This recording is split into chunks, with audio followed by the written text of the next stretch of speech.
In the past 15 months, we have helped our clients close over $3 million in new deals, and they have all done it through this one simple sales process. I'm going to show you exactly what costs to run, convert your prospects into high quality clients without being super salesy, without being super aggressive, and just actually delivering a great buying experience. And the reason why this is so important is 9 out of 10 times when someone starts an agency, in most cases they do not have direct sales experience. So what this does is it makes the sales process really unpredictable. They Google random sales scripts and sales templates and slideshows, and they just go to the sales calls and they just read line word by word from someone's scripts, and they don't even know why they are saying these words, what is the psychology behind the script. 8 out of 10 times when I hop into a sales call, I literally can read the script for them. They start the call always the same. I know exactly whose script it is and whose template it is, and I could literally just run the sales call alone because I know exactly what they're gonna say. I think sales scripts are totally fine, but the big problem is that they don't know why the script says certain things. A lot of people come to me and they're like, yo, I have taken 20 calls in this niche and no one has bought. But in a lot of cases, they are not just actually selling. They're just giving the prospect a templatized presentation, and then they think that the problem is their niche and their offer, and then they go and they change the niche and the offer and they run into the same problems, and then they do it 3, 4, 5 times and then they quit. So obviously, for example, if you are not handling objections and if you're not doing a great job selling in your sales process, people are going to be telling you that, yeah, the price is too high, or we don't really need this, or XYZ objection. And then you're going to take those objections at face value. You're going to be like, okay, this must be true. No one has money to pay for my $2,000 a month service. And then you go and switch your niche thinking that, okay, no one in your industry has $2,000 a month to spend on something that generates revenue. So what I'm going to do in this video is I'm going to show you the exact sales process that we have used and all of our clients have used to generate over $3 million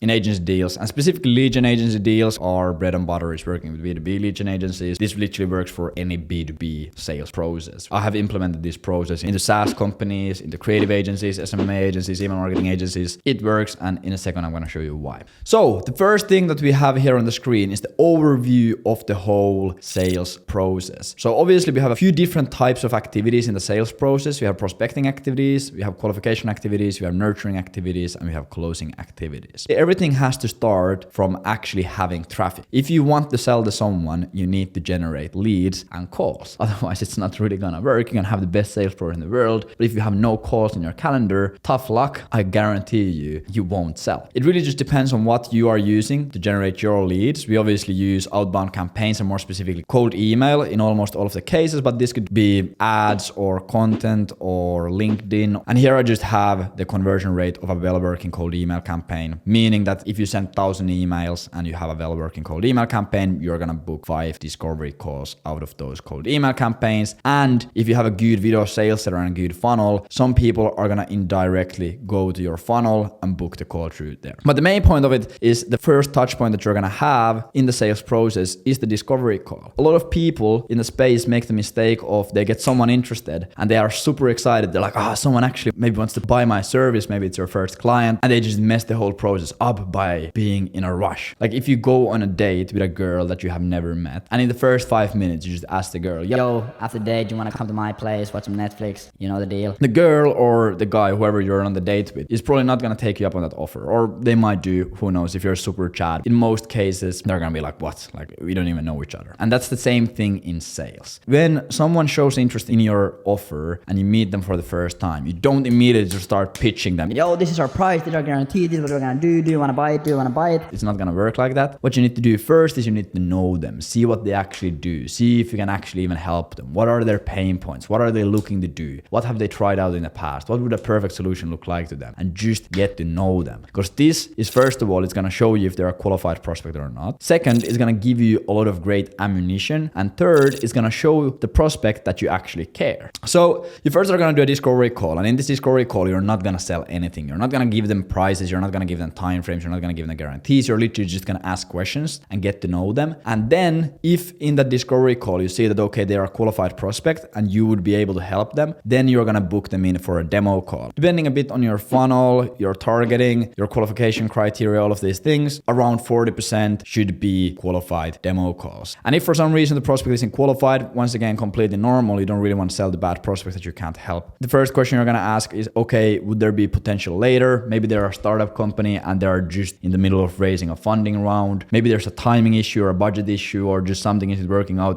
exactly at this moment. You ask, okay, would this prospect be qualified later down the line? And if they are qualified later down the line, you can push them to a CRM and you can reach out to them later, schedule a follow-up, or you can just schedule a meeting with them for, let's say, in 2 months. And this way you are always keeping the deal alive. If you know that they won't have potential later, they're never going to be our customer, you just stop the sales process. You immediately stop wasting time on that prospect, because if you just waste your time and the prospect's time, you're just being super inefficient, and inefficient people stay broke. So then you go to the demo call, and in this demo call, you pretty much just give them the pitch, you give them the demo, you tell them how everything works, how much it costs, what are the guarantees, what are the timeframes, expectations, what kind of results they can expect, and you close the prospect. Around 20% of your prospect should be closing immediately on the demo if you have done your job right, and when they close, you just start the onboarding process. You sign the contract, you send the invoice, you start setting everything up, boom, boom, boom, super easy case, and then if they don't close, you're gonna have a follow-up call with them in 1 to 3 days. So let's say that for some reason, you're not able to get a decision immediately on the call, and they're like,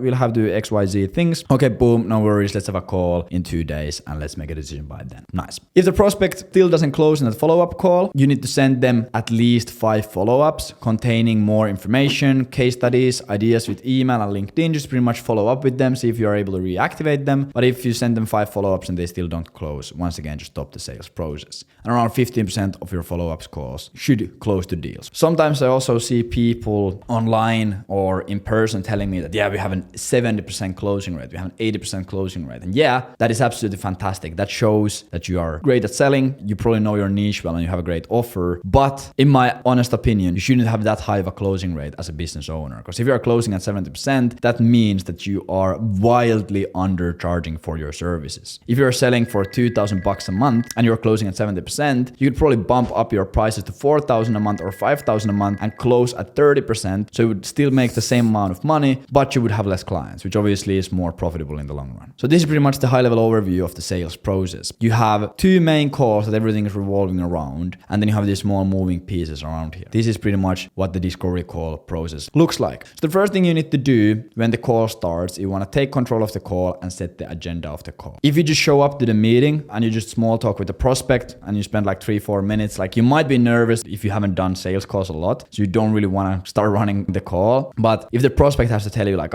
should we start actually talking about this thing that we are here to talk about, that's a really bad sign, because that means that you have lost the frame and the prospect is controlling the call, which obviously isn't great for your sales process itself, because then the prospect pretty much is calling the shots in the call. So you come to the call, depending if you like it or not, you can throw a bit of small talk. Hey John, where are you calling from? How's the weather there? Like spend a minute or 2 talking about just some random stuff, or you can just go straight to business, whatever you prefer, but you want to really quickly take control of the call and set the agenda. Boom, amazing John, thank you for hopping on today. It's great to connect. So pretty much like I mentioned in the email, this call is gonna be a discovery call, and on this discovery call, we're just gonna get to know each other. I have a few questions that I want to ask to ensure that we would be a great fit, and you might have some questions for me. If the prospect for some reason disagrees already here, like they're like, no, I want to know the price, I want to know this and that, like you want to immediately handle that objection. You don't want to like let it sit on the sidelines and just continue. I might be able to give you a price range, but I won't really be able to give you a price based on this call. So if that's a problem, you can just go and find someone else to work with, but we really take things step by step to ensure that everyone is happy and everyone has great results. You take control, you set the agenda for the call, you explain to the prospect what's going to happen, and then you're going to immediately move in the discovery questions. And these discovery questions are going to be based around 2 different categories of questions. So the first category is just more general of, okay, what is your current situation? Why did you even decide to take time to hop on this call? What are you really looking to achieve? Why do you think you haven't achieved that yet? Okay, what have you tried to solve that problem? How did it work? How long did you do it for? Is there something else? Boom, boom, boom. Amazing. It might not always be accurate. They might tell you that, yeah, the only reason why we haven't been able to reach this goal is because XYZ, but then because you are the expert and you probably know a bit more about the topic than them, you might see that, that's actually not the issue is something else. So you just want to go through a quick conversation about what they're really struggling with right now, what are they trying to achieve, how have they tried to solve it. And the reason why it's super important to really map out their current state and their desired state, if they're right now in state A and they want to be in state B, there is a gap between these 2 states. So really what they want from us and why they are interested in buying our service and our offer, they want to buy something that pretty much helps them go from A to B. They want to buy a transformation. So then if you start selling them Facebook ads, whatever, AI automation or cold email lead generation, that's really just a mechanism. That is not the transformation. They want to buy the transformation information. They want to buy the thing that takes them from state A to state B. So it's really important that you figure out, okay, where are they currently at? And where do they want to be?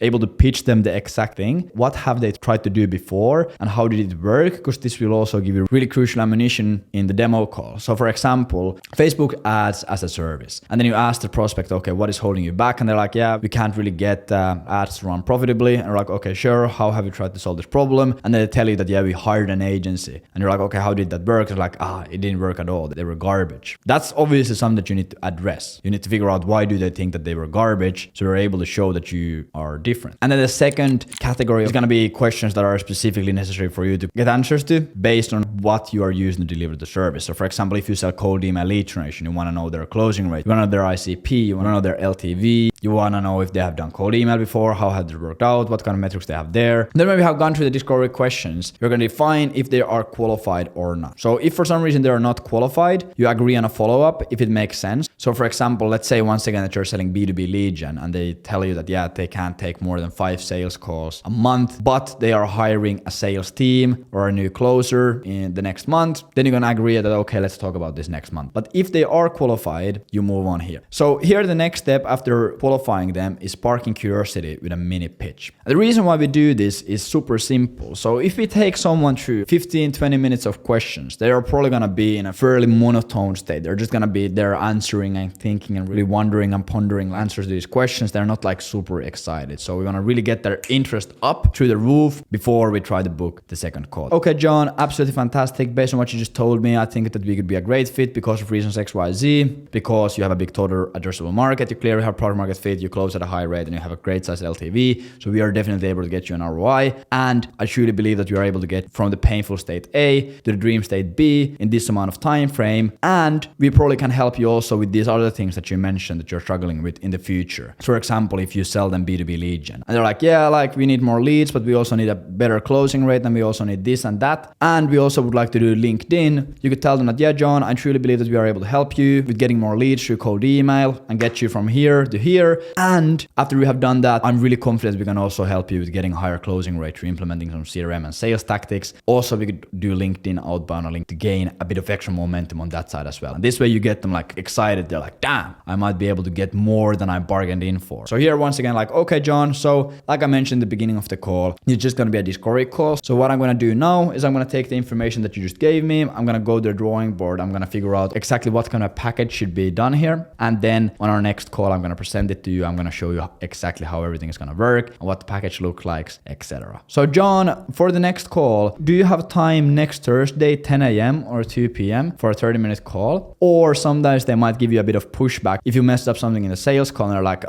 can you just send me an email with like some more details on the pricing and we will discuss it in-house. Once again, if that happens, you need to handle that immediately so it doesn't become a bigger problem later down the line. I'll tell you, okay, John, like I told you, it is necessary for us to do the second call. Agreed on it in the beginning of the call. We don't really send email proposals or none of that stuff without actually being able to present it to yourself, because usually that just leads to confusion, lack of clarity, wastes everyone's time. If you actually are interested in doing this, we have to do the call. If for some reason you just don't want to do this, that's totally fine. Please just tell me no so we don't waste each other's time. Like depending a bit how confident you are, you can like push back a lot. You can disqualify them like really heavily. Tell them like, okay, John, we might not be a fit, then like go find another agency. You really need to look at this like closing a deal, but you're just closing the demo call. You're just getting them to the demo call. As for the demo call, they might give you an objection. You handle the objection and you ask for the call again. But okay, yeah, John, so do you want to do it Thursday, 10 a.m.? Is that fine for you? And boom, you close the deal. And then you just give them a quick summary and end the call. So, okay, John, like we talked, we can for sure help you go from A to B in this amount of time frame, and probably can help you also with this and this and these things. We're going to talk next Thursday at 10 a.m. and we are going to present you the pricing information, all of the information on the offer. I'm going to show you exactly how it's going to work. And in that call, you always prefer to make a yes or no decisions. So we don't really end calls in maybes or let me think about it. We always end them in either a yes or no. So John, is there someone else who we should also invite to the call to be able to make the decision in that call? And they might tell you that, yeah, there actually is marketing Mark who needs to oversee this as well to make the decision. Okay, boom, what is Mark's email? I'm going to invite him to the call as well. And this way you're able to get rid of one of the biggest objections, which is I'll have to talk to my business partner or XYZ person. You just ask them, okay, is there anyone you need to talk to make the decision.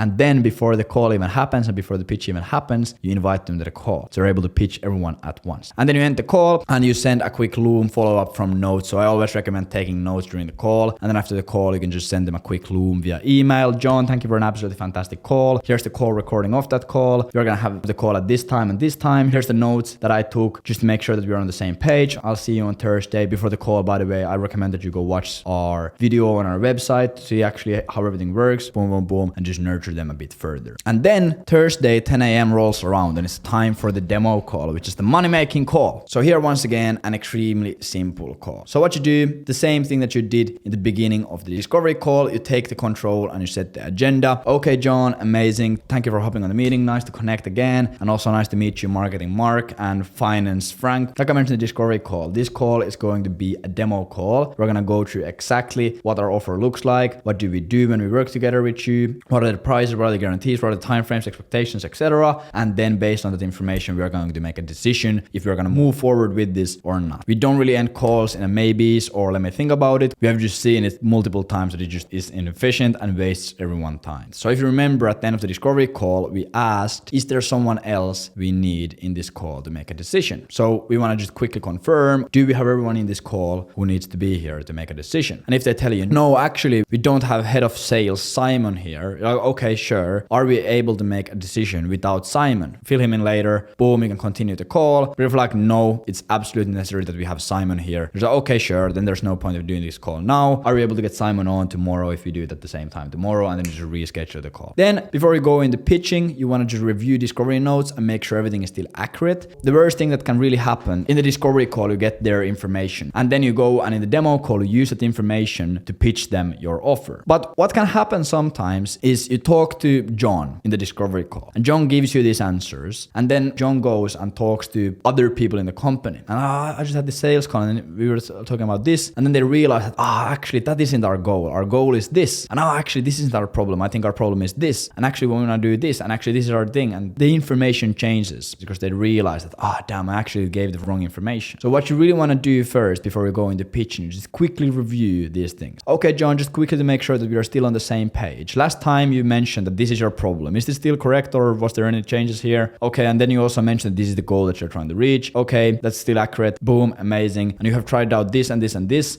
Was there anything else that you remembered after the call? Amazing. And this was your closing rate and this was this. You just quickly go through all of the things that you discussed in the discovery call so you know that the information that you are going to use in the pitch is 100% accurate and you are just pretty much giving yourself the best possible chances to actually nail down the pitch. Then after that, you go over the pitch. Once again, there's no need to do 15-minute sales deck presentation here. It really doesn't have to be that complex. Like unless you sell like a super complex ERP mega enterprise system, like the pitch can literally be like 3 minutes. And depending on what your service you sell, you need to model your pitch there. Once again, like super simple stuff. What are we going to do for them? What kind of results have you gotten in the past? How is this going to solve their problem and get them to their desired state? What are the benefits of working with you? What does the time frame look like? What activities do you do during the time frame? What are the specific features of working with you? Literally all you need. You can use a slideshow, you can draw on a whiteboard, you can have a Google document, you can just talk face to face, literally just whatever you prefer. Make sure that your pitch isn't anything crazy. It's really focusing on the benefits. It's super clear. It sets realistic expectations, driving home the point that this is the thing that is going to get you from A to B in this amount of time. And this is the reason why. And this is why this is so much better than the things that you have done in the past. And then really starts the actual sales. A lot of people, they do the discovery call and they just go through the practice routine of running a discovery call. And then they start the demo call and everything goes well here. And they give their pitch and then they ask first time for the deal. Like your pitch always needs to end in a close. You always need to ask for the deal immediately at the end of the pitch. What really is sales is this part here. This is really where the difference is made. By just nailing out this part, you're for sure able to double or even triple your closing rate. And this is something that we call looping. Immediately after your pitch ends, you're going to ask for the deal immediately. Okay, John, do you want to buy this? And then in 95% of the cases or 90% of the cases, the client is going to tell you no. For the first 6 to 12 months of doing this, you're always going to get no's. You can't get spooked out by them. You literally just need to handle them. So what you need to do is you just need to clarify the objection. Okay, John, what is holding you back? Is it the price? Is it the guarantee? Is it whatever? And then they give you the objection. You need to handle the objection, provide them more information. They tell you that, yeah, the problem is the lead quality. That we are afraid that the cold emails are going to deliver poor quality leads. Okay, John, nothing to worry about. 100% understand that. Agree with them. There's nothing to worry about. What we have seen is when we do cold emails, the intent is super high because there's so much friction, blah, blah, blah, and we're able to specifically target the people. There's really nothing to worry about. So based on this, you want to get started next Monday. So that's how you complete the perfect loop. You ask for the deal, the prospect gives you an objection, you handle the objection, and then you ask for the deal again. And you spin through this loop